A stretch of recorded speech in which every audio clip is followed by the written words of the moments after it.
Good morning, students. I'm happy to welcome you to this class of construction materials. So in today's class, we'll talk about timber and timber product.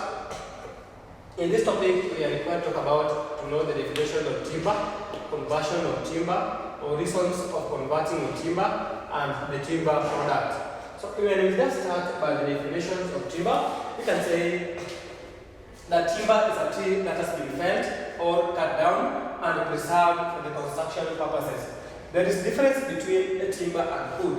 So the reason, whatever making this to be making the difference between timber and wood is that timber is made for the purpose of construction, while wood can be used for any for any fuel or consumptions. Then again, we are supposed to talk about conversions of timber. What do we mean when we say conversions of timber? We say this is the process by which timber is cut down and sawn. The process by which timber is cut down and sawn into suitable sections. So we have to cut this or timber then is sawn. Sawn or something called sawing of timber. The process by which we are going to cut the timbers and we preserve where we have sawn. So we have various methods of which we can be doing this can be done. We can have the ordinary sawing, or you can say the bastard flat.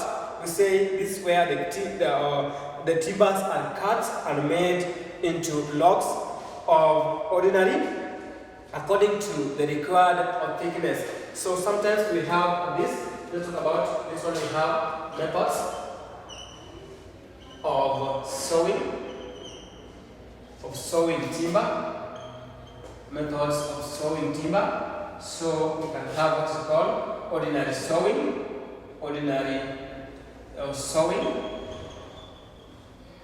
and we can have this how we do the ordinary sawing. We just have to cut the timber according to the required shape and size that we need. Another method of then we have this method we can talk about its advantage and its advantage. So the advantages of preserving timber in an ordinary, we can say here it is very easy and quick method of serving. This method is very quick and easy. Another advantage say there is less wastage due to minimize there is less wastage of timber due to less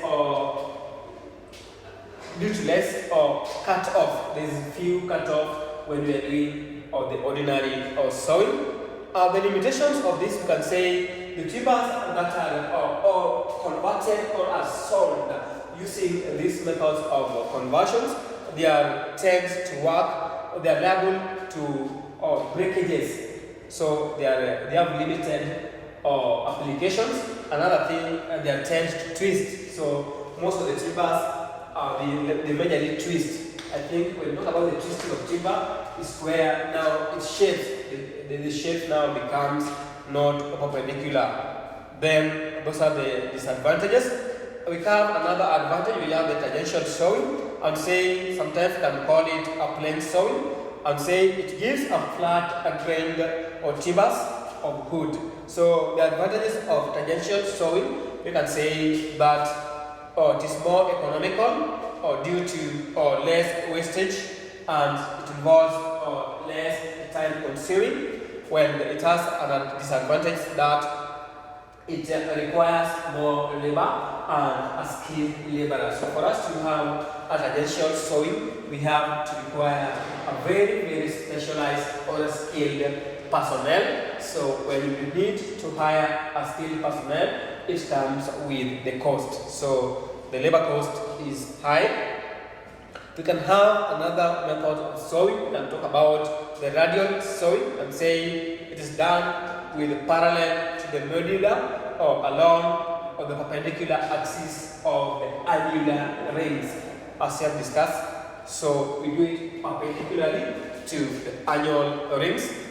So it has disadvantages. To say that there is less shrinkage of timber when we have sawn using this. Again, we can say there is no dewarping of timbers. Then again, we can talk about precautions to be adhered when converting converting timbers. Let's talk about that precautions. So before we convert any timber or we season any timber, these are the precautions that we have to consider. Precautions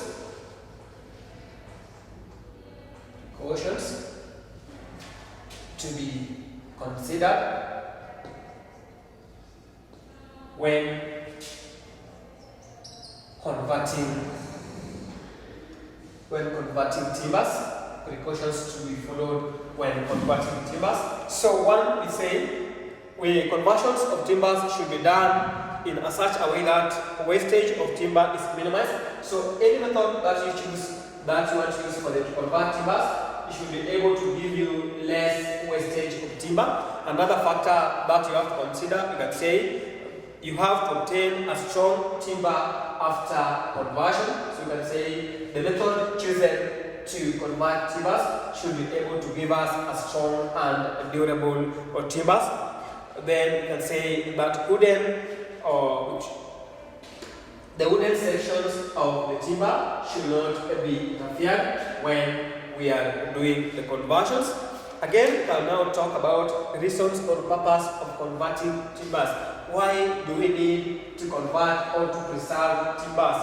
So one can say to increase its strength, and say seasoned timber is more strong than an ordinary timber. Another reason that can make us to convert or to sawn timber, we say to increase its hardness.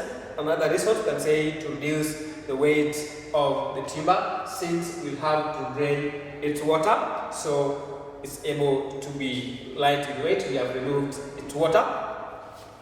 Then another reason we say to increase the durability of this, since we are preserving this timber. So any preserved timber, the durability is more enhanced.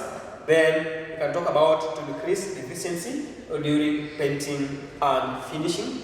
If you can know that when we want to paint any surface, we have to ensure that that timber is fully dry. So when we have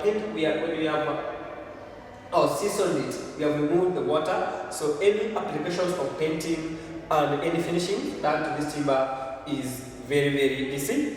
Then again, to increase the resistance to insect attack. When you want to reduce the resistance of any insect attack to timber, then we have to do what's called seasoning of this timber.